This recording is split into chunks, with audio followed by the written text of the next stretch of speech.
Let there be no doubt. The Republican nominee, John McCain, has worn the uniform of our country with bravery and distinction. And for that, we owe him our gratitude and our respect.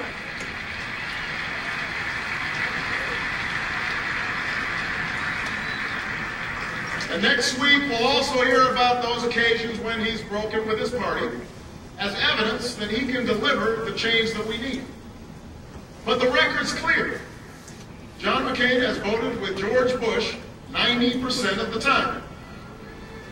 Senator McCain likes to talk about judgment, but really, what does it say about your judgment when you think George Bush has been right more than 90% of the time?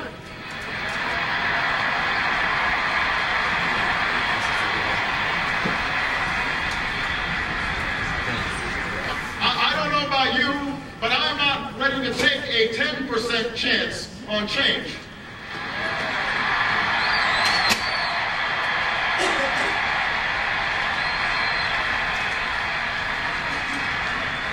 The truth is, on issue after issue that would make a difference in your lives, on health care, on education, and the economy, Senator McCain has been anything but independent.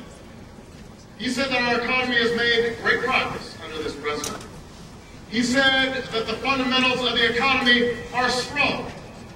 And when one of his chief advisors, the man who wrote his economic plan, was talking about the anxieties that Americans are feeling, he said that we were just suffering from a mental recession. And that we've become, and I quote, a nation of whiners.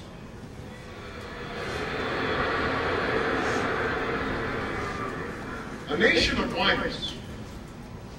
Tell that to the proud auto workers at a Michigan plant who, after they found out it was closing, kept showing up every day and working as hard as ever because they knew there were people who counted on the breaks that they made. Tell that to the military families who shoulder their burdens silently as they watch their loved ones leave for their third or fourth or fifth tour of duty. These are not whiners. They work hard and they give back and they keep going without complaint. These are the Americans I know.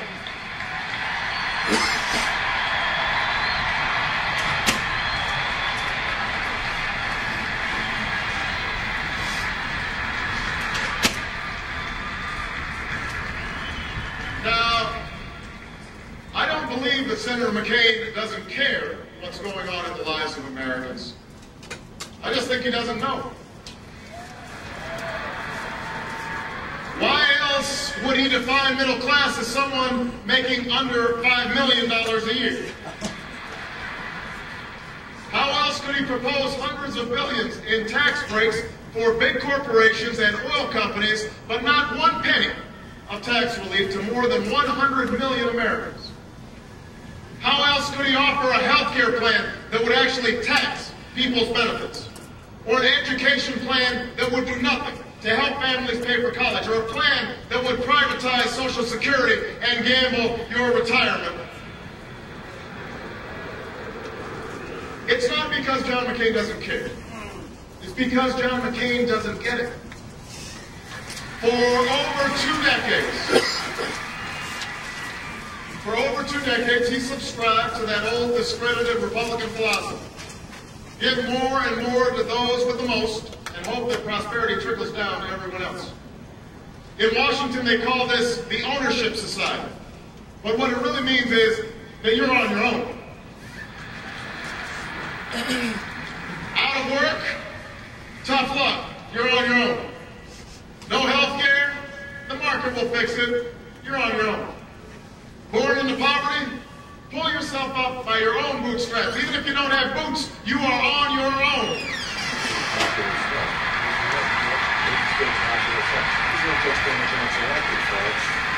Well, it's time for them to own their failure. It's time for us to change America. And that's why I'm running for president of the United States.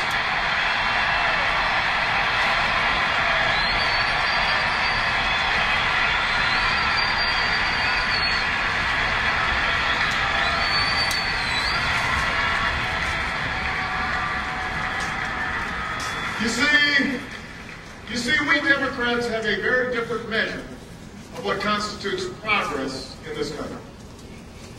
We measure progress by how many people can find a job that pays the mortgage. Whether you can put a little extra money away at the end of each month so you can someday watch your child receive her college diploma. We measure progress in the 23 million new jobs that were created when Bill Clinton was president. When the average American family saw its income go up $7,500 instead of go down $2,000 like it has under George Bush. We measure the strength of our economy not by the number of billionaires we have or the profits of the Fortune 500, but by whether someone with a good idea can take a risk and start a new business, or whether the waitress who lives on tips can take a day off and look after a sick kid without losing their job. An economy that honors the dignity of work. The fundamentals we use to measure economic strength are whether we are living up to that fundamental promise that has made this country great.